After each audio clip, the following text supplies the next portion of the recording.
Celebrating the Year of Faith this 2013. Veritas 846 Kapanalig, the number one faith-based radio in the Philippines. Pakinggan mo, may mabuting balita, katotohanan, pag-asa't pag-unawa.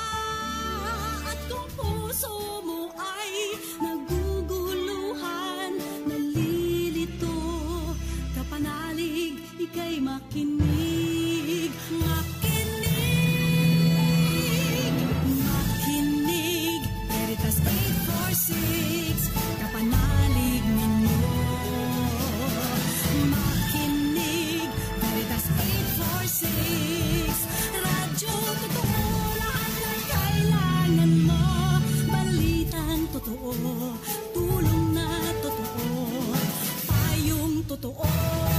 Makinig, Veritas 846, radyo totoo, radyo totoo.